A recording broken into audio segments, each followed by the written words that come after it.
Bonjour à toutes et à tous, vous m'entendez bien? Voilà. Oui. Je voulais d'abord vous dire que je suis très très heureux de vous retrouver pour ce nouveau cycle du cours méthodique et populaire. Bon, populaire, c'est à vous de voir. Méthodique, pour ce qui me concerne, je ne garantis pas. Mais j'ai quand même fait des efforts d'argumentation pour essayer de répondre à cette question de quoi le vide est-il plein. Ce qui m'a intéressé dans ce sujet, c'est la raison pour laquelle je l'ai proposé, c'est que le mot vide, quand on l'entend dans des phrases communes, ou bien quand on regarde l'histoire des idées, est une notion qui a été constamment, et qui demeure d'ailleurs ballottée, entre le néant, avec l'idée que le vide, finalement, ce serait rien, ou ce ne serait pas. Le vide ne pourrait pas exister, par exemple, on y reviendra. Ballotté entre cette idée de néant, qui est problématique, et l'existence. L'idée que le vide serait quelque chose de particulier, qu'on appelle le vide, mais qui ne serait pas rien. Et il se trouve que l'histoire de la physique se confond avec l'histoire du vide, ou l'histoire du vide se confond avec celle de la physique, c'est-à-dire qu'on pourrait presque raconter la physique en racontant comment, au cours des âges, ce mot, qui est resté le même, a désigné, a habité des concepts qui peuvent être très différents. Et donc l'histoire du vide, sans faire de mauvais jeu de mots, c'est une histoire pleine, au moins de rebondissements, et c'est un argument évidemment qui n'est pas suffisant pour dire que le vide lui-même serait plein, mais ça sera quand même ma conclusion. Alors pour commencer l'histoire, j'ai choisi de parler de Parménide, 5e siècle avant Jésus-Christ, même si sans doute évoquer cette figure de la philosophie ne constitue pas un véritable commencement de l'histoire du problème du vide, et même si la question du vide a pu être discutée dans d'autres civilisations que la grecque. Il y a eu par exemple un atomisme arabe, il y a eu un atomisme chinois, il y a eu un atomisme indien. Or, vous savez que l'atomisme est une théorie de la matière et même de l'univers qui sollicite explicitement le vide.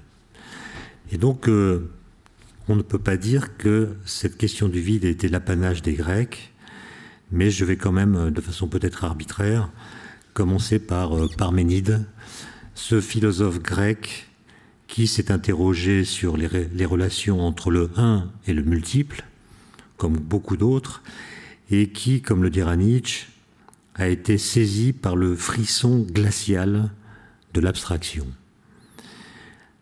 On doit en effet à Parménide la première insertion de la question de l'être à partir de celle de l'un et du multiple. Alors ce qui m'intéresse dans mon propos là, c'est comment est-ce que Parménide définit-il l'être, ce qui est.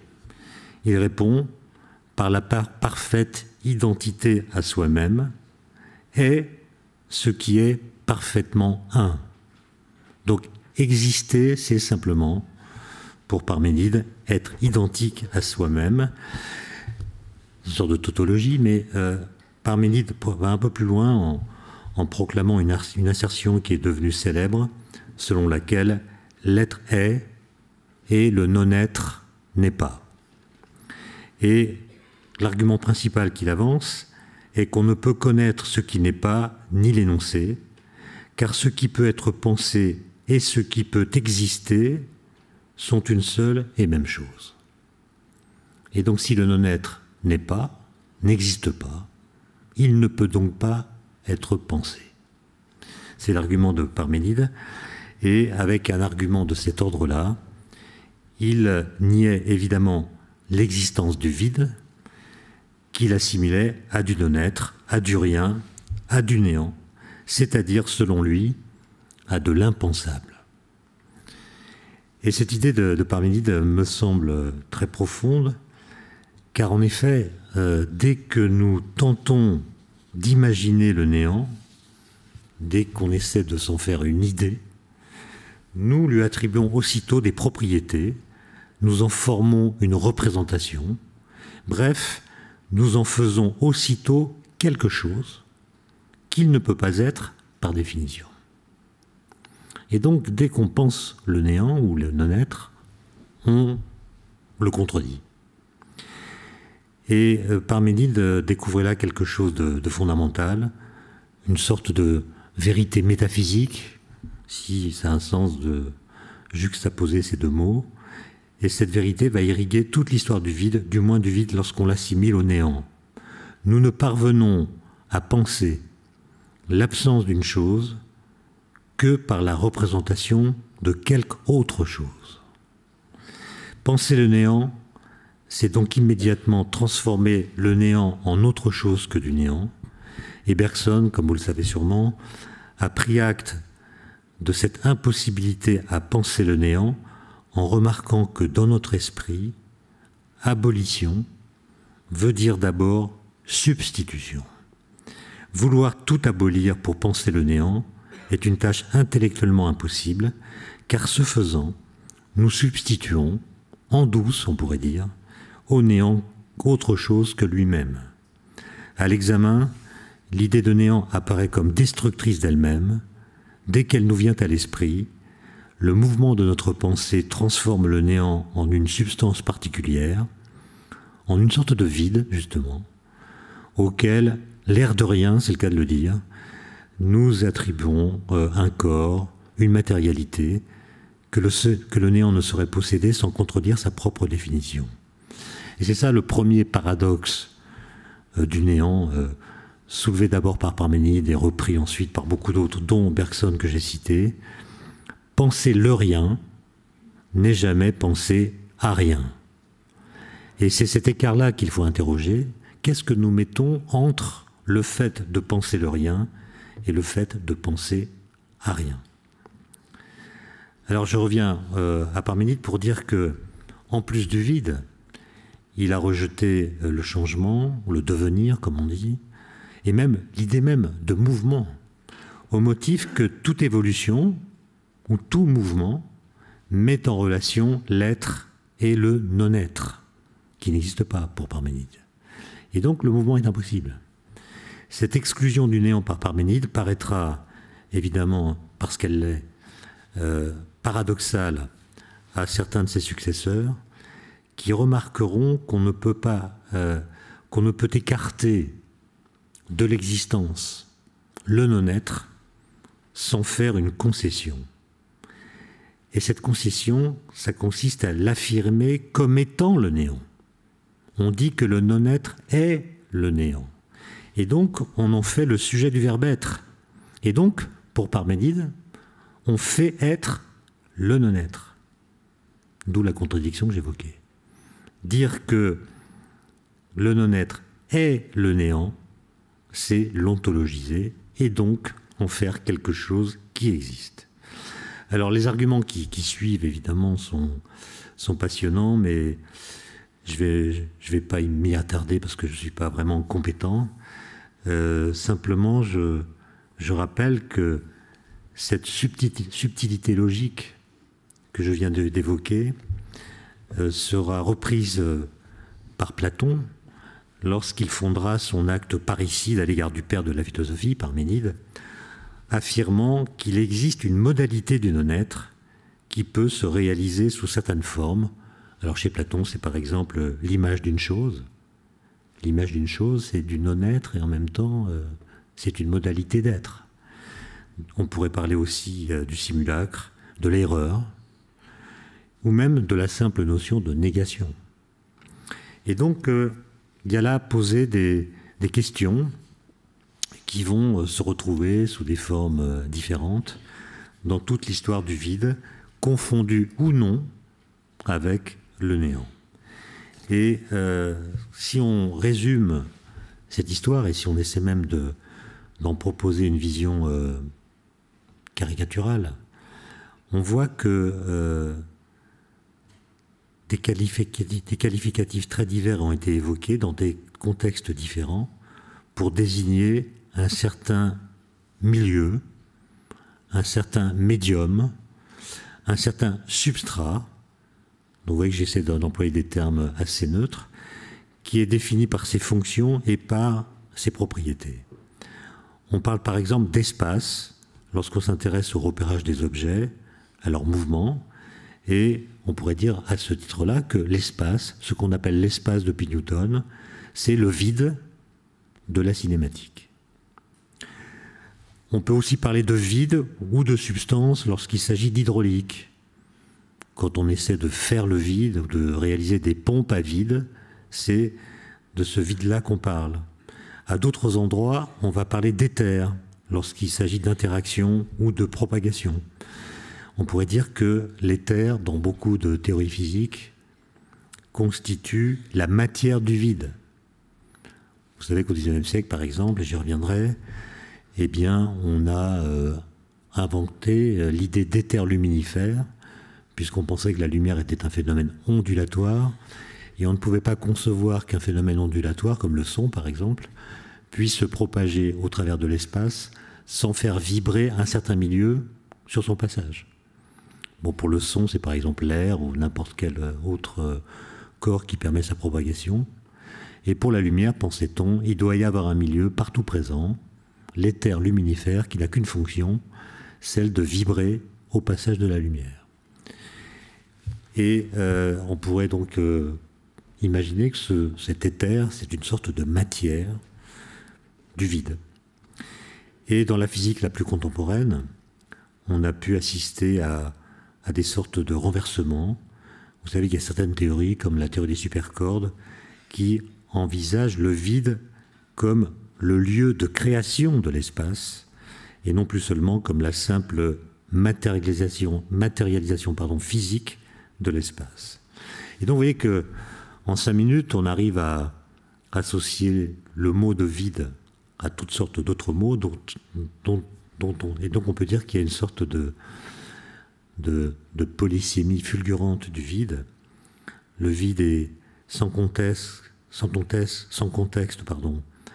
un signifiant flottant, pour parler comme Jacques Lacan, mais cela ne rend pas pour autant complètement arbitraire. Car les différentes notions qu'il couvre, ou les diverses appellations dont on l'affuble, ne peuvent pas être complètement dissociées les unes des autres. Elles ont des propriétés communes. À une époque donnée, pour expliquer tel ou tel phénomène, les partisans du vide se sont certes opposés aux partisans de l'existence d'une certaine substance, mais en réalité, malgré leurs divergences apparentes, ils n'ont fait que qualifier de façon différente le même objet physique, à savoir le vide, dont ils ont discuté les différents avatars, pour reprendre des mots utilisés dans le titre d'un ouvrage rédigé par Marc Lachazeret. Et donc il est possible, et j'y reviendrai dans ma conclusion, que la physique d'aujourd'hui se trouve dans une situation similaire. On peut tout à fait défendre l'idée que le vide quantique, l'énergie noire, le champ de Higgs ne sont que les avatars contemporains de l'idée ancienne de vide, et que, là encore, comme cela se produit souvent en période de crise, la physique elle-même se trouve victime de problèmes de langage. Si le vide est plein, pourquoi continue-t-on à l'appeler le vide? Alors, l'épopée du vide, si je peux l'appeler ainsi, nous ramène aussi, j'ai parlé de Parménide, mais c'est une épopée qui nous ramène aussi aux atomistes grecs, pour lesquels, comme vous le savez, il n'y a que des atomes et du vide. Alors quand on lit cette phrase, évidemment, on voit un mot, vide, qui est le même que celui que nous utilisons aujourd'hui, mais c'est très difficile d'imaginer ce que ce mot prononcé par un grec de cette époque évoquait dans son esprit. Est-ce que ce n'est pas notre compréhension actuelle du vide que nous projetons dans le sens qu'il avait à l'époque? Et donc, est-ce qu'il est possible aujourd'hui de vraiment comprendre ce que voulait dire Démocrite, ou bien Leucippe, ou bien Épicure, ou plus tard Lucrèce, lorsqu'il prononçait cette phrase? Pour eux, le vide, c'était la condition du mouvement et même de l'existence des corps. Démocrite dit par exemple, le vide n'existe pas moins que les corps. Ça veut donc dire que le vide existe autant que les corps. Il est même la condition d'existence possible des corps. Ce vide, d'après lui, est illimité, et les atomes, qui sont considérés comme pleins, ça veut dire qu'ils ne contiennent pas de vide, ne contiennent rien d'autre qu'eux-mêmes. Ils ne contiennent donc pas de vide, et ils se déplacent simplement au sein du vide. Alors je viens de le dire, les atomistes justifient l'existence du vide par la possibilité du mouvement. Comment un corps pourrait-il se déplacer ailleurs si cet ailleurs n'était pas vide? Et donc pour qu'un corps puisse se déplacer, il faut qu'il y ait du vide autour de lui, que par son mouvement, il puisse coloniser. Je les cite. Si ce que nous appelons vide n'existait pas, les corps ne sauraient où se tenir, ni où se mouvoir, alors qu'ils le font de manière évidente. Fin de citation, c'est une phrase d'Épicure, écrite au IVe siècle avant Jésus-Christ. Le vide existe donc, puisqu'il doit exister dès lors que nous constatons que les corps sont capables de mouvement. Vous voyez que le vide dont parle Épicure, c'est ce que nous appellerions aujourd'hui l'espace. C'est-à-dire, c'est un réceptacle, une pure extension, capable de recevoir les corps, la présence des corps. Alors Aristote, c'est bien connu, va contester cette conception. Il considère, lui, qu'un mouvement ne perdure que tant qu'agissent les forces qui s'exercent sur le mobile. Pour être mu, dit-il, il faut être mu par quelque chose. Si la pierre qui a quitté la main du lanceur poursuit son mouvement, c'est parce que l'air qu'elle a déplacé vient se glisser derrière elle et la propulse. En d'autres termes, la présence d'un certain milieu, qui n'est pas vide, est nécessaire au mouvement. Et voilà pourquoi Aristote va nier l'existence du vide contre les atomistes. Et en réalité, il y a chez Aristote, j'en suis pas du tout spécialiste, mais j'ai lu quelques livres, il y a d'autres arguments. Par exemple, pour lui, tout espace doué de dimensions constitue un corps.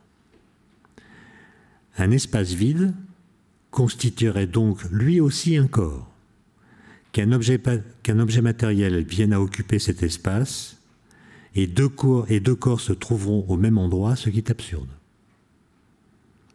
Deux corps ne peuvent pas être au même endroit. Si le vide a une extension spatiale, c'est un corps, et donc il y a une contradiction. Et vous voyez que là, je ne veux pas faire de rétroprojection théorique, mais là, on a là quelque chose qui ressemble à un énoncé ou une version antique du principe d'exclusion de Pauli, pour ceux qui connaissent la physique quantique. Le principe d'exclusion de Pauli dit que deux particules ne peuvent pas être dans le même état quantique. Elles ne peuvent donc pas être au même endroit dans le même état physique. Ça ressemble un peu à Aristote. Deuxième argument d'Aristote, tout mouvement serait impossible dans le vide. C'est exactement le contraire de l'argument des atomistes. Eux, ils disent tout mouvement est impossible s'il n'y a pas le vide. Et Aristote dit tout mouvement serait impossible dans le vide. Pourquoi? Parce que dans le vide, il n'y a ni haut ni bas, qui sont les lieux naturels où vont les corps. Les corps légers vont vers le haut, les corps lourds vont vers le bas. Et donc, si le vide n'a ni haut ni bas, les corps ne pourront pas s'y déplacer. Un mobile ne saurait non plus venir au repos dans le vide, car il n'aurait aucune raison de s'arrêter ici plutôt que là. Le vide serait une sorte de milieu arbitraire où aucune position ne pourrait être privilégiée. Troisième argument d'Aristote, le vide n'opposant aucune résistance au mouvement, les mouvements s'effectueraient instantanément, de manière infiniment rapide, ce qui est absurde, puisque l'infini en acte ne peut exister aux yeux d'Aristote. Et vous voyez que là, on a une sorte de version antique de l'impossibilité relativiste de dépasser la vitesse de la lumière. Mais je ne vais pas aller trop loin là-dedans, parce que Ça me conduirait à dire que la physique contemporaine est déjà dans Aristote, ce qui n'est pas du tout mon propos. Quatrième argument, répondant aux atomistes selon lesquels certains corps sont moins denses que d'autres, simplement parce qu'ils contiennent en proportion davantage de vide, Aristote soutient au contraire que les diverses densités des corps sont dues à leurs essences différentes. Et donc, vous voyez, il y a toutes sortes d'arguments chez Aristote qui viennent se renforcer mutuellement pour affirmer que le vide ne peut pas exister. Et puis d'ailleurs, quand il parle du monde supralunaire, Aristote mentionne explicitement une certaine, je cite, une certaine essence corporelle différente des substances qui sont autour de nous, supérieure à toutes ces substances et plus divine qu'elles, et c'est ce qu'il appelle l'éther, qui n'est pas du tout l'éther luminifère que j'ai évoqué, mais qui est un autre avatar du vide. Le terme d'ailleurs éther remonte à une antiquité encore plus reculée. Dans son traité du ciel, Aristote lui attribue une étymologie qui est, paraît-il, non conventionnelle, qu'il associe, je le cite, à ce qui court perpétuellement et donc au mouvement. Cet éther ni lourd ni léger, non engendré et inaltérable, non miscible aux autres éléments, constitue bien une entité différente du reste de la matière. Et finalement, du vide tel qu'il sera évoqué par la suite, il ne lui manque guère finalement que l'appellation, c'est-à-dire cet éther-là, ça ressemble un peu, on y reviendra, à ce qu'on appelle le vide quantique. Alors, on voit qu'il y a quand même une tendance générale qui se dessine là. Les tentatives de contester l'existence du vide, sous l'argument qu'il serait une notion superflue, conduisent à introduire d'autres notions, d'autres avatars, qui jouent de fait un rôle analogue. Et donc, quand on veut nier le vide, on remplace le vide qu'on nie par autre chose qui ressemble au vide. Comme si l'existence du vide, sous une forme ou sous une autre, était en fait indispensable. Toute branche de la physique, quelle que soit l'époque qu'on considère, a fait appel à lui pour tenter de résoudre ses problèmes les plus fondamentaux. Alors il y a une autre étymologie que celle qu'invoque Aristote, qui fait dériver le terme éther du verbe aitein, qui veut dire brûler. Et d'ailleurs Platon l'utilisait, ce mot, pour qualifier le ciel, la partie, je cite, la partie pure du monde où sont les astres, proche de la région du feu. Se rajoutant aux 4 éléments fondamentaux, la terre, l'eau, l'air, le feu, l'éther constitue un cinquième élément, une cinquième essence, une quintessence, et cette quintessence a un statut qui, dans des termes plus modernes, exprime une sorte de zone intermédiaire entre la matière et le vide. Et ça sera une chose, enfin, un argument que j'utiliserai abondamment par la suite. Alors, hier soir, avant de préparer cette conférence, j'ai rencontré l'une de mes voisines qui a jugé que j'étais trop stressé. J'ai dit c'est à cause de la conférence de demain. Et elle m'a dit « Monsieur Klein, vous devriez apprendre à faire le vide. » Bon. Et je dois dire que cette injonction m'a laissé perplexe, d'autant que je venais de faire le plein dans la station-service du quartier. Hein. Parce que la question c'est, qu'est-ce que ça veut dire faire le vide? Que veut dire faire le vide? Alors très fréquemment, on définit le vide comme étant le vidé. C'est-à-dire, on dit, le vide, c'est ce qui reste dans un récipient, par exemple, après qu'on en a extrait tout ce que l'on peut enlever. C'est évidemment une conception très commode, et d'ailleurs c'est elle que nous avons en tête lorsque nous parlons habituellement du vide. Toutefois, il faut bien voir qu'une telle définition est en réalité toute théorique, car même si l'on réussissait à vider une enceinte de tout l'air qu'elle contient, elle serait encore remplie du rayonnement électromagnétique émis par les parois. À moins que ces dernières soient refroidies au zéro absolu, ce qui exigerait l'absence de tout contact avec un autre objet de température non nulle. Donc le véritable vide, entendu dans ce sens, ne peut exister réellement, parce que quand on fait le vide de cette façon, il reste toujours quelque chose.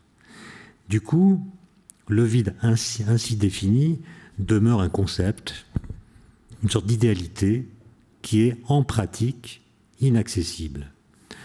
On ne peut donc pas dire que le vide soit bêtement le vidé. Il faut plutôt penser le monde réel comme la superposition à ce vide inaccessible de la totalité des objets qu'il contient. Le vide serait cette chose au fond des choses. Et d'ailleurs, de l'Antiquité dont j'ai parlé, c'est là que ça a commencé, jusqu'au Moyen-Âge, on s'est, comme vous le savez, furieusement bagarré à propos de l'existence du vide, jusqu'à aboutir à la fameuse formule de Roger Bacon, « La nature a horreur du vide ». Et cette phrase a été prise très au sérieux, au point d'ailleurs qu'elle a conduit, à un moment donné de l'histoire, à envisager l'horreur du vide qu'éprouverait la nature, comme une véritable force capable d'agir sur les objets.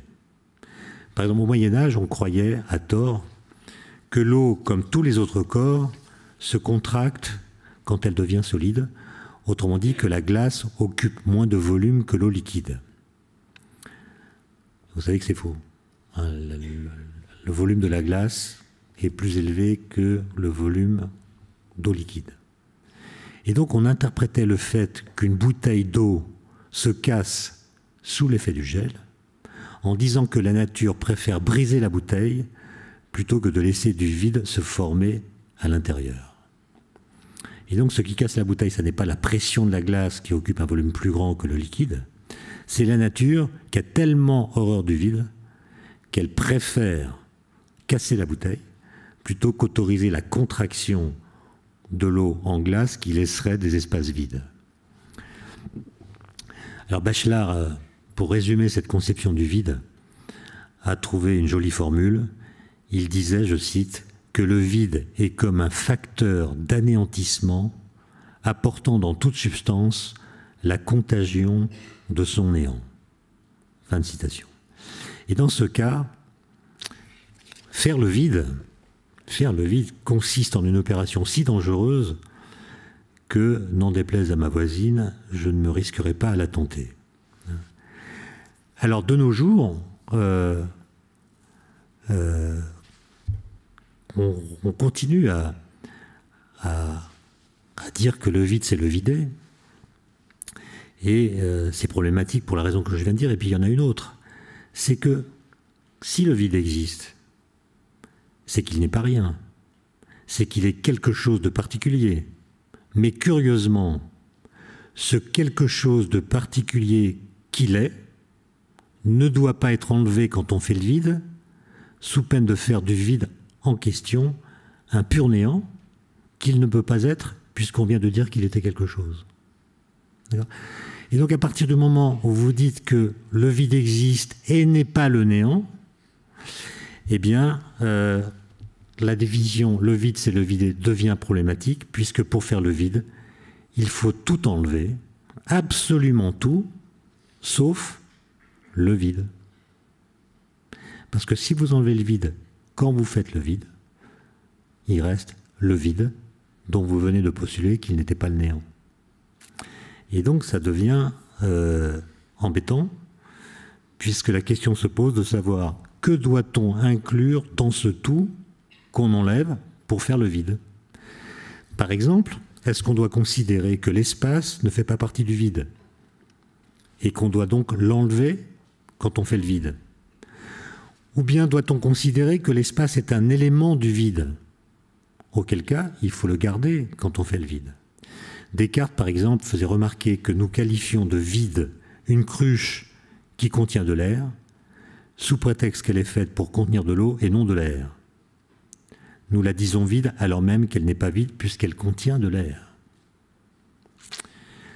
Ainsi, pour dire ce qu'est le vide, il faut pouvoir définir a priori ce qu'on doit enlever.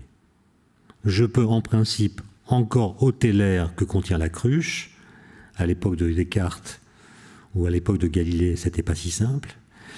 Et la laisser subsister en tant que contenant.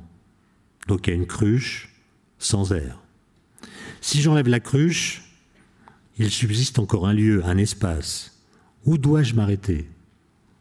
Où se termine la panoplie des objets que je dois ôter pour réaliser le vide? Et vous voyez que poser cette question, c'est comprendre que le tout de la phrase « le vide, c'est ce qui reste après que j'ai tout enlevé », va différer selon que je me réfère à telle ou telle théorie physique, ou à telle autre. C'est seulement à partir des objets auxquels la théorie reconnaît une existence qu'il est possible de définir par antithèse tel ou tel type de vide.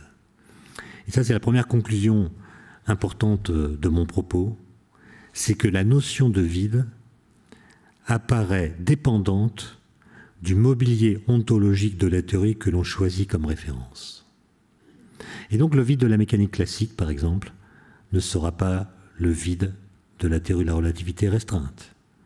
Le vide de la théorie de la relativité restreinte ne sera pas le même que celui de la relativité générale, qui lui-même ne sera pas le même que celui de la théorie quantique. Donc parler du vide sans dire à quelle référence, sans dire quelle théorie on prend comme référence, c'est aussi vain que de parler du temps sans dire à quelle théorie on fait référence. Par exemple, en physique quantique, le vide n'est pas l'espace vide. Donc le vide est plein de quelque chose. De quoi? Eh bien, on pourrait dire de façon métaphorique que le vide quantique est rempli de ce qu'on pourrait appeler de la matière fatiguée, c'est-à-dire de particules qui sont bel et bien présentes, elles sont là dans l'espace et dans le temps, elles sont présentes, mais elles n'existent pas réellement. Je veux dire par là qu'elles ne possèdent pas assez d'énergie pour pouvoir vraiment se matérialiser, et de ce fait, elles ne sont pas directement observables. C'est pour cela qu'on les appelle des particules virtuelles, non pas au sens où elles seraient hypothétiques, mais au sens où leur énergie est inférieure à leur énergie de masse. Pour le dire autrement encore, elles ont une énergie qui est inférieure à mc², où m est la masse qu'elles ont lorsqu'elles sont réelles. Elles sont donc dans une sorte d'ontologie endormie, un peu comme des belles au bois dormant. Alors comment les faire exister vraiment? Comment les rendre réels? Eh bien, c'est tout simple, il suffit de leur donner l'énergie qui manque à leur pleine incarnation. En gros, il faut leur donner une énergie égale à mc², où m est leur masse, et c la vitesse de la lumière en vertu de la formule d'Einstein. Et il se trouve que le vide quantique peut jouer ce rôle de prince charmant, c'est-à-dire le vide quantique, par lui-même, par ses propres attributs, si on peut dire, est capable de réveiller la belle au bois dormant. Et pour faire cela, il joue non pas le rôle de prince charmant directement, mais il joue le rôle de banquier. Bon, ce qui n'est pas tout à fait la même chose qu'un prince charmant, même si on peut trouver des exceptions. Autrement dit, le vide quantique accepte de prêter de l'énergie aux particules virtuelles qui sont en son sein, à la stricte condition qu'elle lui restitue très rapidement l'emprunt.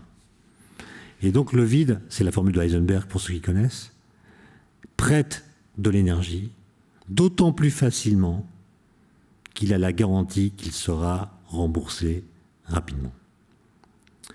Et en vertu de ce contrat, les particules virtuelles peuvent absorber l'énergie proposée par le vide. Elles peuvent donc sortir du vide en devenant réelles, mais avec l'obligation d'y retourner presque aussitôt pour s'annihiler et ainsi rembourser leur dette énergétique. Et donc il faut voir le vide quantique comme un milieu très fluctuant. Vous voyez des particules qui sortent, mais en fait elles y retournent très rapidement. Elles sont instables. et elles paient donc de leur vie même, puisqu'elles s'annihilent, leur escapade très brève dans l'ontologie radicale. Heureusement pour nous, enfin pour les physiciens, il y a un autre moyen plus efficace de réveiller le vide quantique et donc de rendre réelles et vivantes les belles au bois dormant qui végètent. Il suffit de faire entrer en collision des particules de haute énergie. Ce qu'on fait grâce aux accélérateurs de particules et aux collisionneurs de particules, comme on les appelle, puisque les particules qui entrent en collision avec des énergies très élevées offrent gratuitement, c'est ce qui les distingue des banquiers, leur énergie au vide.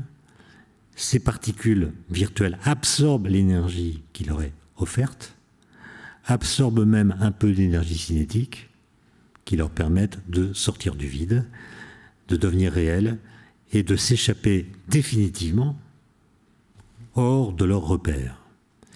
Elles qui faisaient un somme depuis plusieurs milliards d'années, puisque dans le passé très lointain, l'énergie de l'univers était suffisante pour que toutes ces particules virtuelles aient l'énergie qui leur manque aujourd'hui, elles qui faisaient un somme depuis plusieurs milliards d'années retrouvent la vitalité qu'elles avaient dans l'univers primordial et s'extraient du vide quantique avec une énergie qui est plus ou moins grande. Donc, une fois qu'on a compris ça, on comprend qu'un collisionneur de particules comme le LHC au CERN est simplement une sorte de bouilloire qui est capable de chauffer le vide quantique et d'ainsi offrir une cure de jouvence à l'univers. C'est grâce à ce stratagème qu'on a détecté en 2012, comme vous le savez, le boson de Higgs, particule qu'on a violemment extirpée du vide et qui a pu être détectée par deux énormes détecteurs. Et donc vous voyez que le vide quantique, c'est pas le vide qui serait réduit à l'espace, c'est pas non plus la matière telle qu'elle nous est donnée dans la vie courante, c'est une sorte de zone intermédiaire. C'est une sorte de prologue de la matière. On pourrait dire que la matière est dans le vide et que le vide est dans la matière. Il n'y a pas vraiment de séparation radicale entre les deux. Et d'ailleurs, vous savez que le 29 octobre 1647, donc il y a très longtemps, il y a presque 4 siècles, Blaise Pascal a écrit une lettre au Père Noël. Alors, oui, c'est vrai. Non, c'est pas le Père Noël des sapins, c'est le révérend Père Noël, qui était un jésuite qui défendait l'idée que le vide ne pouvait pas exister. Il était recteur de la Société de Jésus et il argumentait avec Blaise Pascal pour tenter de le convaincre que le vide ne pouvait pas exister. Et dans une réponse que Blaise Pascal lui fit, dans cette lettre datée du 29 octobre 1647, on trouve cette phrase extraordinaire de Blaise Pascal qui dit « Il y a autant de différence entre le néant et l'espace vide que de l'espace vide au corps matériel. Ainsi, le vide tient le milieu entre la matière et le néant. » C'est une phrase que je trouve absolument incroyable, puisque, sans encore une fois vouloir faire de correspondance historique trop directe, c'est exactement le statut que la mécanique quantique donne au vide quantique. Le vide quantique tient le milieu entre le néant et la matière. Alors, s'il fallait raconter évidemment toute l'histoire du vide, notamment au Moyen-Âge, à la Renaissance, où cette idée revient en force, et puis par la suite, avec la naissance de la physique moderne, Newton et tous les autres, je n'aurai pas assez de temps pour le faire. Mais quand même, un rapide survol de l'histoire de la physique montre comment la question du vide a pu exacerber les difficultés conceptuelles de telle ou telle théorie et comment, en contrepartie, les efforts entrepris pour clarifier cette notion ont constitué un très efficace moteur de progrès. La réflexion sur le vide a été aussi motrice que la réflexion sur la matière, puisque l'un et l'autre se pensent dialectiquement. Au gré des époques et au gré des théories, le statut du vide a oscillé entre celui d'un néant privatif, une sorte de concrétisation du rien, est celui d'une substance quasi matérielle, munie d'une panoplie d'attributs qui en font un objet physique à part entière, qualifié d'éther selon les circonstances, ou bien de quintessence, ou bien encore d'autres choses. Et donc, souvent, le vide plane entre ces deux extrêmes, notamment lorsqu'on le fait jouer sur la scène de la géométrie. Ses propriétés d'extension ou de symétrie conduisent à l'assimiler à l'espace d'abord, puis à l'espace-temps après Einstein en 1905. Et donc, le vide fait toujours office d'agent de liaison entre deux courants opposés de la pensée. Tantôt, on cherche à résoudre les problèmes du côté de la géométrie, avec l'espace, tantôt du côté de la substance, avec la matière, l'éther, sans que la physique parvienne jamais à se cantonner dans un camp unique. Et ce qui fait le passage entre les deux camps, celui de la géométrie, celui de la matière, c'est le vide. C'est une sorte de joker, c'est à lui ou à l'un de ses avatars qu'on fait appel pour résoudre un problème qu'on ne peut pas résoudre sans lui. Je vous donne un exemple, et même deux. Première loi physique moderne identifiée par Galilée, la chute des corps. Galilée dit tous les corps tombent à la même vitesse, ce qui n'est pas ce qu'on voit. Nous on voit que les corps de masse différentes tombent avec des vitesses différentes, et c'est même très compliqué, parce qu'on pourrait dire, en apparence, les corps les plus lourds tombent plus vite que les corps les plus légers. Oui, mais si vous mettez un parachute sur un corps très lourd, il peut tomber moins vite qu'un corps plus léger. Donc c'est vraiment pas simple. Et Galilée, qui lui croit à l'existence du vide, alors à une époque où personne n'a pu faire le vide au sens premier du terme, a l'idée que le vide c'est un état limite, c'est un cas limite. Et que si on pouvait réaliser ce cas limite, c'est-à-dire si on pouvait faire le vide, alors dans cet espace vide, tous les corps tomberaient exactement à la même vitesse. Ce qui est la première loi physique, et vous voyez que cette première loi physique invoque l'idéalité d'un milieu qu'on ne peut pas réaliser, en tout cas pas à cette époque, mais qu'on peut penser. Et comment l'existence du vide, invoquée par Galilée, lui permet de résoudre le problème de la chute des corps dans des milieux qui ne sont pas vides. Autre exemple, deuxième moitié du XIXe siècle, les gens pensent que la lumière est constituée d'ondes électromagnétiques, donc c'est un phénomène vibratoire. Vibratoire, ça veut dire qu'il doit exister un milieu qui porte cette vibration au travers de sa propagation dans l'espace. Ce milieu, c'est l'éther luminifère dont j'ai parlé. Question, quel est son statut? Quelles sont ses propriétés? Les gens commencent à discuter de ça à partir de 1850. Et à la fin du XIXe siècle, on voit qu'il y a un gros problème. Pourquoi? Parce qu'à l'époque, il y a deux théories qui s'imposent, qui ont fait leurs preuves chacune dans son domaine. La première, c'est la mécanique de Newton, dont un des principes, il y en a trois, c'est le principe de relativité, énoncé par Galilée, qui lui-même l'a repris de Giordano Bruno. Que dit le principe de relativité? Il dit que le mouvement est comme rien. Ça veut dire que quand vous êtes en mouvement, par exemple dans un train, on ne sait pas l'exemple que prend Galilée, mais je modernise son propos, quand vous êtes dans un train, à vitesse constante qui roule en ligne droite, tout se passe dans votre wagon, pour ce qui est des phénomènes physiques, exactement comme si vous étiez sur le quai de la gare.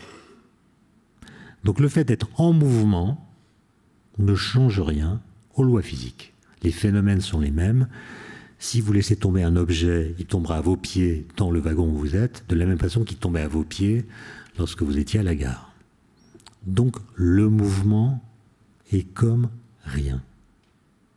Ce qui veut dire que les lois physiques sont les mêmes dans tous les référentiels. Donc tous les référentiels sont équivalents.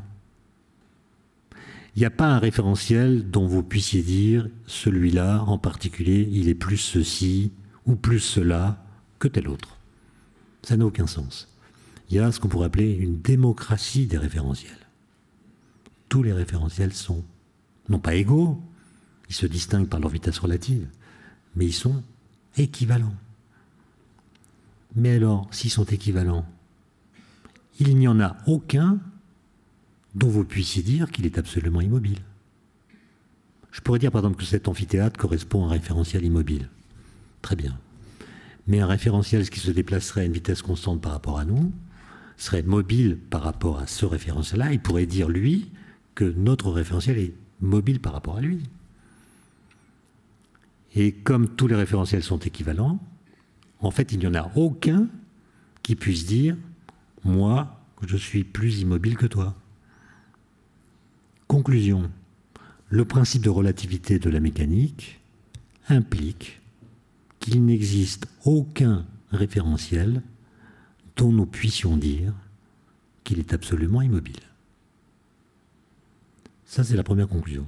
Maintenant, si on prend l'autre théorie qui marche bien au XIXe siècle, qui est la théorie de l'électromagnétisme, les équations de Maxwell, à partir d'elle, parce que c'est cette théorie qui décrit la lumière, on peut regarder quelles sont les propriétés de l'éther.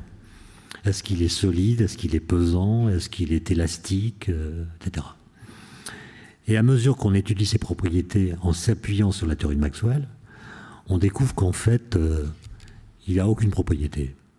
Ou plutôt, l'éther, c'est un peu comme l'espace. Il n'y a rien dedans. Il n'est pas solide, il n'est pas élastique. C'est une sorte d'espace, mais qui a toutefois une propriété singulière, c'est qu'il doit être absolument immobile. Voilà. Donc le statut de l'éther, tiré des équations d'électromagnétisme, est en contradiction avec les principes de la mécanique de Newton. Et à partir de ce moment-là, les gens se disent on va mesurer la vitesse de la Terre par rapport à l'éther. Expérience de Michelson, vous connaissez tout ça par cœur. Et la plupart des physiciens de cette époque, qui sont peu nombreux à s'occuper de tout cela, il y a Poincaré, il y a Lorentz, sont des gens qui vont essayer de faire entrer l'éther dans la mécanique, au prix de contorsions sur lesquelles je n'ai pas le temps de revenir. Mais en 1905, il y a un jeune homme qui dit « Finalement, l'éther nous pose beaucoup de problèmes. Il a un statut qui est paradoxal. » Et ce jeune homme, en fait, il réfléchit à cette question depuis son adolescence, depuis ses 15 ans, disons, 15-16 ans. Et en 1905, il décide de frapper fort en disant, en substance, l'éther nous pose des problèmes. Si on le supprime, les problèmes qu'il pose sont supprimés. Ce jeune homme s'appelle Albert Einstein. Et en juin 1905, il proclame la mort de l'éther, ce qui change tout, absolument tout, puisque du coup, la lumière qui était simplement un mode de vibration d'un milieu particulier qui s'appelait l'éther, devient un objet physique autonome. La lumière existe par elle-même et non pas parce que quelque chose la porte et la transporte. La lumière se propage dans le vide. Voilà. Et donc, par ce geste, Einstein non seulement invente la théorie des champs, puisque la lumière va être décrite par un champ électromagnétique autonome sans support, et prenant acte de ce statut, et prenant acte aussi du fait que la vitesse de la lumière est la même dans tous les référentiels, c'est l'absolu, va changer complètement les relations qu'on croyait définitives entre la notion d'espace et la notion de temps, et ça va aboutir à ce qu'on appelle la théorie de la relativité restreinte. Et donc vous voyez que là, on a quelque chose qui est révolutionnaire, et le vide a été déduit, si vous voulez, d'une conséquence d'une réflexion théorique menée par un certain nombre de physiciens et que Einstein a résolu d'une façon très originale. Alors qu'à l'époque, je crois, aucun physicien n'était capable de concevoir la possibilité qu'un phénomène vibratoire puisse se propager sans support. Alors ça m'inspire, à cette étape de mon propos, deux remarques. La première, c'est qu'on invoque le vide autant que de besoin. mais sans toujours pouvoir préciser son statut exact, ni établir toujours une théorie satisfaisante. Et donc, la discussion sur le vide apparaît toujours pour entretenir ou raviver le grand débat entre la connaissance de la réalité et la réalité de notre connaissance. C'est-à-dire que quand on essaie de connaître la réalité, on a toujours dans la tête certaines idées, et l'idée de vide va servir de support à l'incarnation de ces idées. On va se servir du vide, quitte à le remplir d'ailleurs, pour faire passer des idées qu'on a sur la réalité. Et ça a à voir peut-être avec une sorte de théologie négative, ou, pour le dire autrement, avec une démarche apophatique. On ne sait pas toujours dire ce qu'est le vide, mais on est capable de dire ce qu'il n'est pas. Donc on le définit par négativité. L'autre remarque, c'est que toutes les grandes révolutions de la physique ont modifié le statut du vide. Et au passage, c'est intéressant de remarquer que le mot vide a gardé le même nom, malgré des bouleversements radicaux qui ont été produits au cours de l'histoire. Et cette persistance tient peut-être au fait que les concepts physiques fondamentaux, à savoir la matière, l'espace, le vide, le temps, peut-être l'énergie, on pourrait ajouter, sont toujours solidaires de catégories plus générales de la pensée qui exigent un raccord entre eux en même temps qu'un lien à l'expérience commune. Car l'expérience commune, même lorsqu'elle est critiquée, continue d'informer ce que nous concevons comme intelligibilité. Chaque époque ou chaque conception scientifique pourrait ainsi se penser en définitive comme le système où se donnent mutuellement sens des concepts tels que vide, espace, matière, temps, énergie. Alors, j'ai préparé plus de choses que j'ai le temps de les dire, donc je vais passer directement à une histoire qui me plaît beaucoup et qui montre comment, à une certaine époque, en l'occurrence la fin des années 1920, le vide s'est brutalement rempli. Donc c'est une histoire qui, en fait, commence en 1927 précisément, avec un personnage très important, physicien britannique, Paul Dirac, qui à l'époque a 27 ans, et qui va, 26 ans même, et qui va résoudre un problème extraordinaire. Le problème, il est très facile à énoncer, très difficile à résoudre. Il tient en ceci.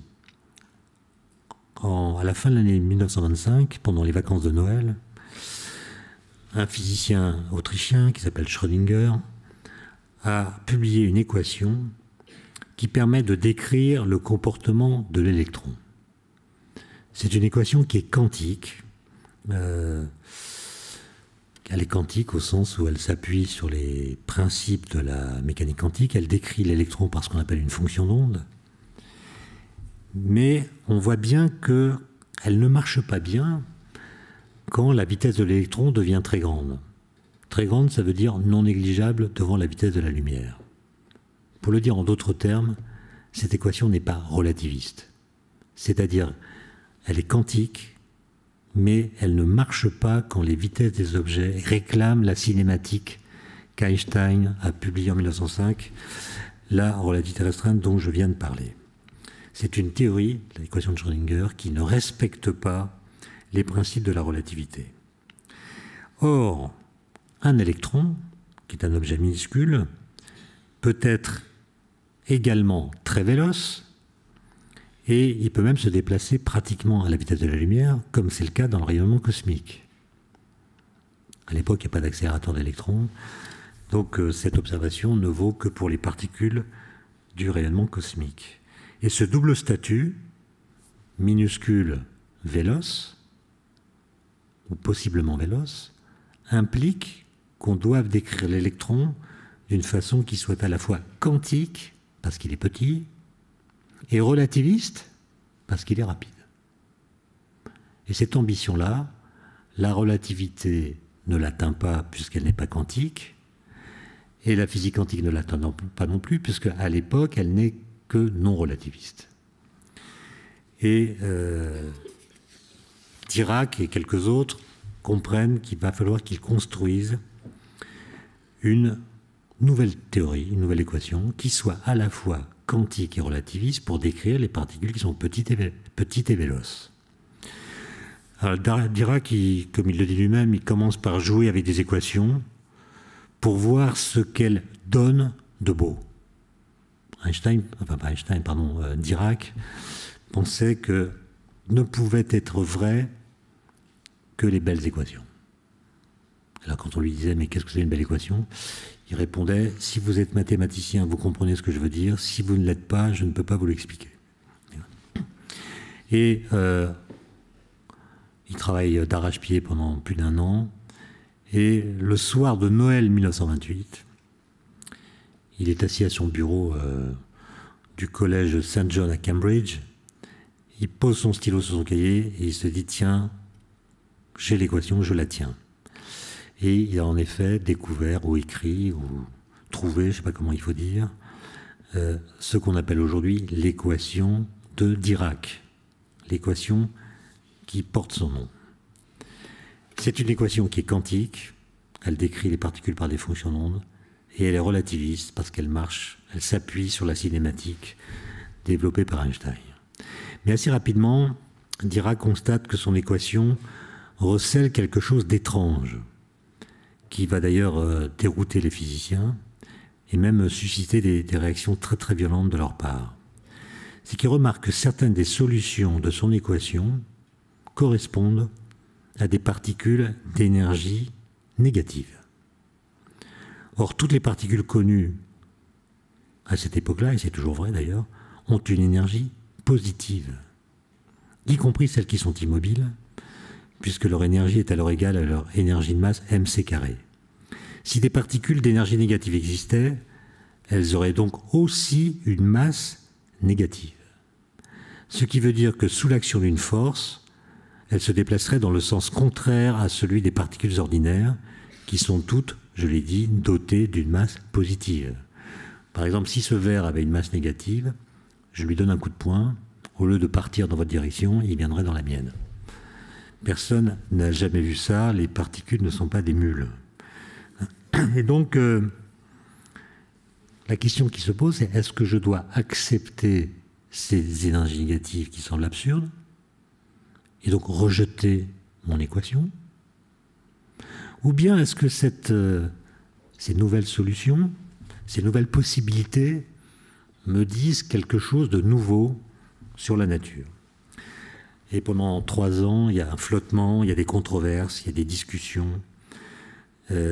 Dirac passe par des moments quasiment dépressifs. Et en mai 1931, il finit par comprendre, une sorte d'eureka d'ailleurs, qui raconte que les énergies négatives, apparues comme solution nouvelle de son équation, doivent être associées à une nouvelle particule jamais observée, qui a nécessairement la même masse que l'électron et une charge électrique opposée à la sienne. Donc il comprend que ces particules d'énergie négative qui apparaissent dans les solutions de cette équation, c'est en fait de nouvelles sortes de particules, qu'il va appeler des antiparticules. Et pour ce qui est de l'électron, il va baptiser positron l'antiparticule de l'électron, qui doit avoir la même masse que l'électron, et une charge électrique opposée, c'est-à-dire en l'occurrence positive. Il montre aussi qu'un électron et un positron ne peuvent jamais apparaître qu'ensemble, c'est-à-dire toujours par paire, un peu comme des frères jumeaux. Bon, ces particules, ces antiparticules ont été découvertes dans le rayonnement cosmique dès 1932 par un physicien américain qui s'appelle Carl Anderson. Et la question qu'on peut se poser, c'est comment est-ce que Dirac a pu, alors que les arguments mathématiques n'étaient pas très solides, comprendre dès cette époque-là, dès 1931, que ces particules ne pouvaient apparaître que par paires. C'est-à-dire on ne peut pas créer une antiparticule sans créer en même temps la particule correspondante. On ne peut pas créer un positron sans créer en même temps un électron. Et bien comment est-ce qu'il l'a trouvé? En proposant précisément une nouvelle image du vide, qu'il conçoit non pas comme un espace qui serait débarrassé de tous les objets qu'il contient, ce qui était la conception qu'on en avait à l'époque, mais comme étant un espace plein d'électrons. Selon lui, des électrons peuvent se trouver dans les états d'énergie négative qui sont en nombre infini, et ces électrons forment ce qu'il appelle la mer de Dirac, une sorte de vide truffé de particules. En fait, tous les états d'énergie négative sont occupés par des électrons. Le vide est complètement plein d'électrons. C'est ça la mer de Dirac. Mais ces électrons d'énergie négative, qui sont dans les cases du bas, ne sont pas directement observables. Ils demeurent enfouis dans la mer, et tout se passe pour nous comme s'ils n'existaient pas. C'est-à-dire que quand tous les trous qui sont dans la mer de Dirac sont occupés par des électrons, tout se passe comme si ces trous n'existaient pas, ni les électrons qui les habitent. Ce qui est détectable, et c'est ça qui est génial chez Dirac, ce qui est détectable en revanche, c'est tout changement qui se produit à partir de cette situation de départ. Si un électron, sous l'influence d'un événement qui lui confère de l'énergie, par exemple un photon qui passe d'un état d'énergie négative à un état d'énergie positive, il devient par là même subitement observable, et le trou qu'il a laissé dans la mer le devient aussi. Autrement dit, si vous expulsez un électron d'énergie négative de son trou, il saute vers le haut, il acquiert une énergie positive qui le rend observable. Et ce que vous voyez, c'est un électron. Mais en quittant le trou, il a laissé un trou de charge positive, qui est l'équivalent du positron. Donc en créant l'électron, vous créez en même temps son antiparticule, assimilé dans ce modèle-là, qui n'a pas duré d'ailleurs, au trou laissé vide par l'électron qu'il a quitté. Dans ce schéma, ce trou n'est autre que l'antiparticule de l'électron, c'est-à-dire le positron, apparu en même temps que l'électron lui-même. Un électron ne peut donc être créé sans qu'aussitôt un positron le soit aussi. En somme, pour Dirac, qui avait une conception classique du couple, l'idée de mère va de pair avec celle de père. Alors, je vous laisse vérifier l'orthographe.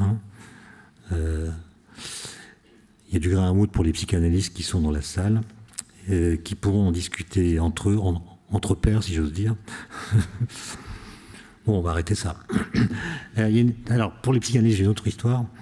C'est qu'à la fin de sa vie, Dirac est mort en 82 ou 84, je ne sais plus, 84, à 82 ans. On lui a demandé, mais comment cette idée vous est venue? Comment vous avez pu imaginer, alors que les arguments expérimentaux étaient inexistants, les arguments théoriques étaient faibles, comment vous avez pu avoir cette idée de la création par paire, l'idée qu'on ne peut pas créer une particule sans créer son antiparticule et réciproquement? Il raconte que quand il était enfant, sa mère lui avait raconté une histoire qui l'avait beaucoup marqué.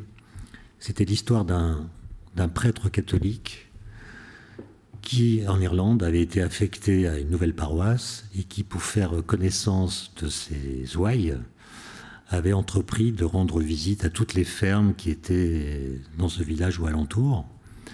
Et un jour, il frappe à une porte dans une ferme, une mère de famille lui ouvre et le fait entrer dans une grande pièce où il y a beaucoup d'enfants.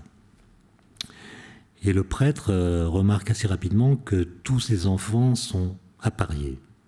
C'est-à-dire, il y a que des jumeaux. Et le prêtre, intrigué, demande à la mère de famille, mais madame, vous n'avez donc fait que des jumeaux? Et la dame répond, non mon père, parfois avec mon mari, on ne fait rien. Bon. Alors, pour finir sur le vide, je voudrais parler un peu du boson de Higgs, parce que, je ne sais pas combien de temps j'ai encore, mais il faut que je me dépêche. Je vais vous le faire en 5 minutes parce que ça a à voir avec le vide, justement. Dans les années 60, les physiciens ont compris qu'il existe 4 interactions fondamentales: la gravitation, la force électromagnétique, les forces nucléaires. Il y en a 2, la faible et la forte. La gravitation est décrite par Einstein dans sa relativité générale. C'est une force qu'on néglige ou qu'on ignore quand on fait de la physique des particules, tellement elle est négligeable en intensité par rapport aux autres.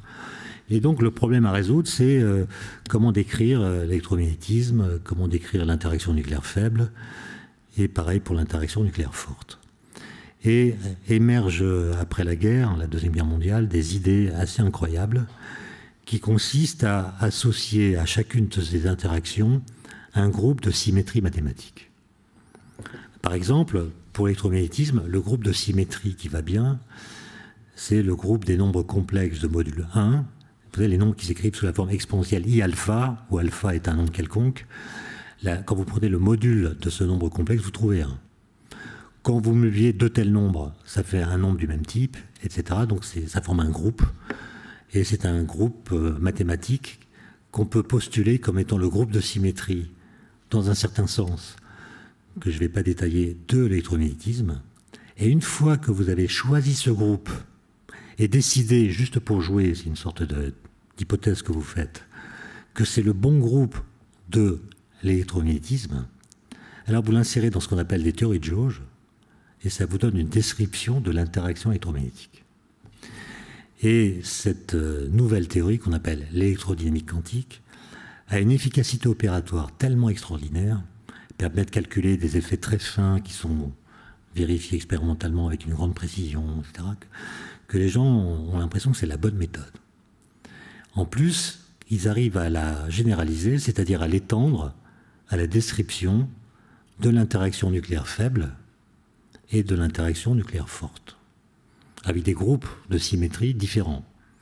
Pour ceux qui connaissent, le groupe de symétrie d'interaction faible, c'est SU2, les matrices 2,2 spéciales unitaires, et pour l'interaction forte, c'est SU3, les matrices 3,3 spéciales unitaires.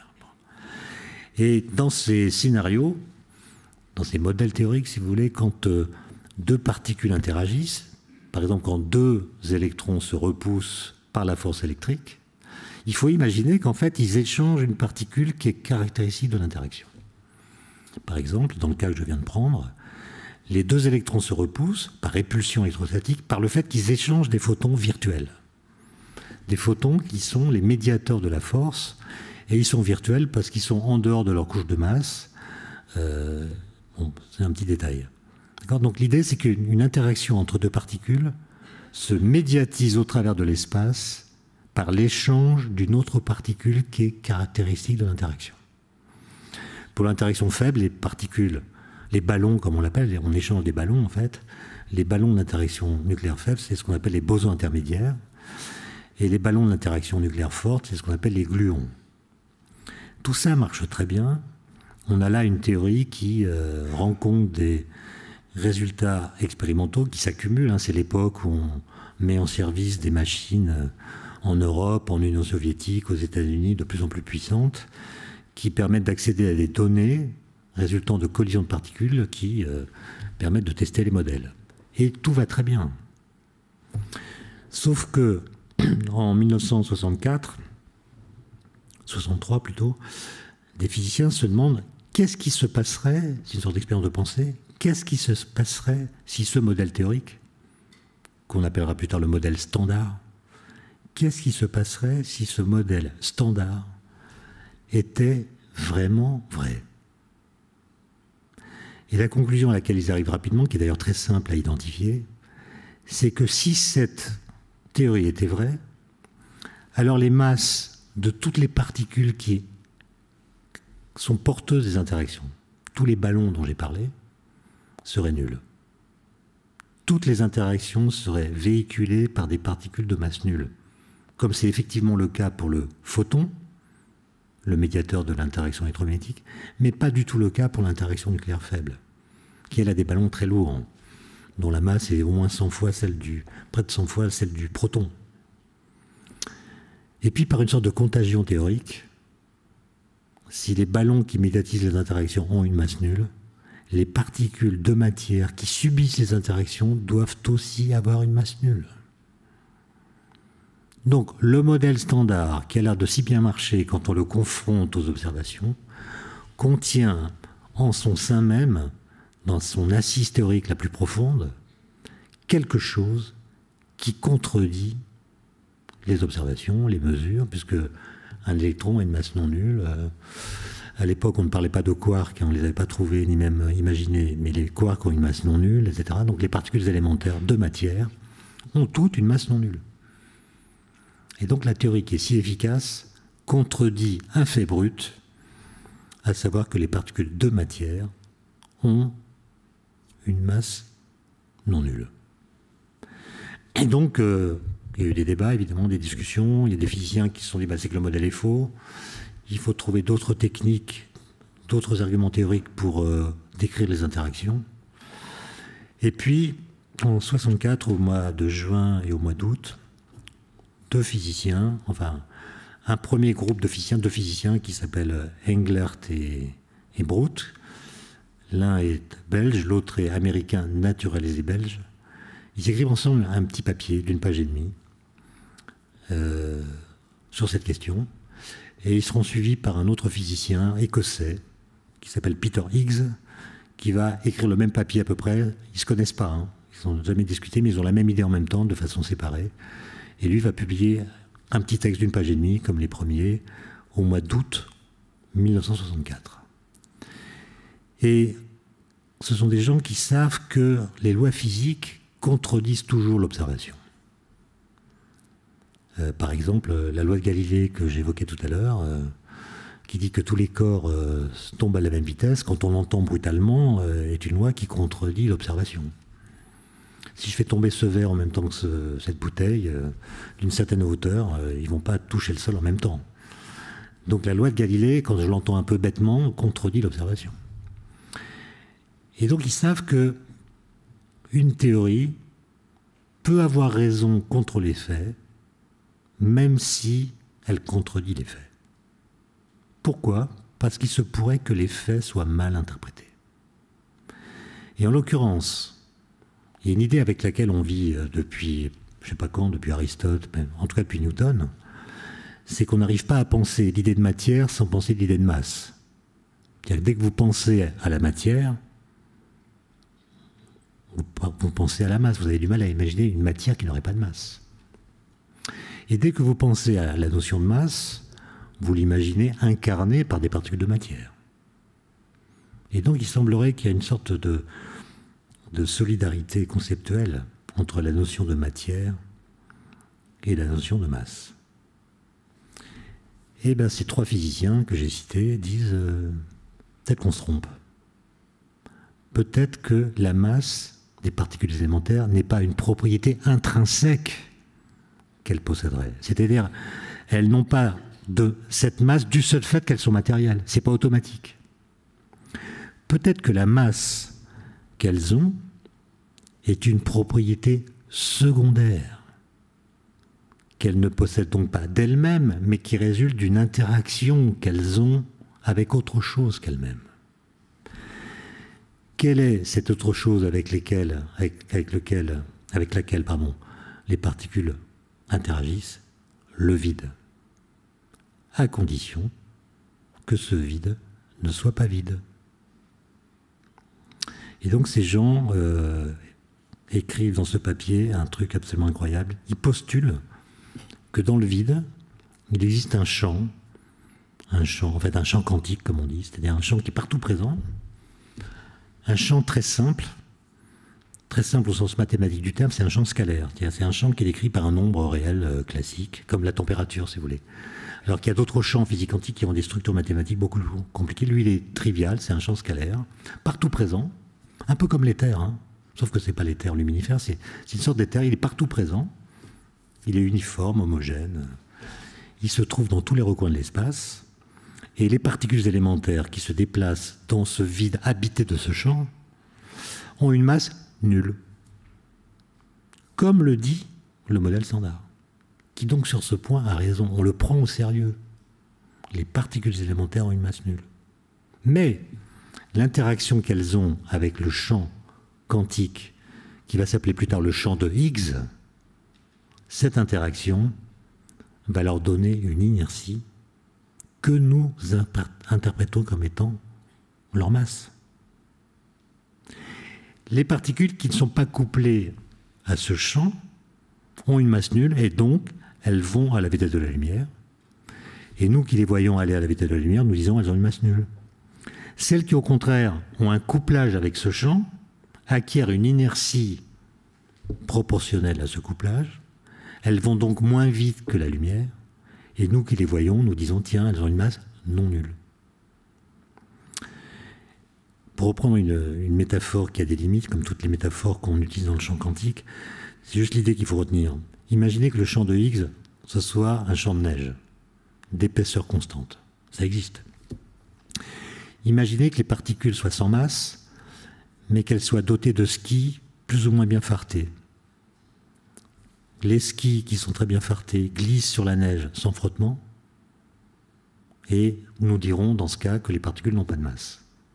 Les particules qui ont des skis mal fartés ont un frottement qui ralentit leur vitesse et leur donne l'apparence d'une masse. Et dans cette analogie, ce que vous appelez la masse n'est qu'une mesure de la mauvaise qualité du fartage des skis des particules. Autrement dit, les particules ont une masse parce que le vide n'est pas vide. D'accord ? Voilà l'hypothèse qui est faite en 1964. Le vide est plein de quelque chose, de ce champ de Higgs. Et en mécanique quantique, dès qu'il y a un champ, il y a des quantas associés au champ. Les quantas associés à ce champ, on les a appelés des bosons de Higgs.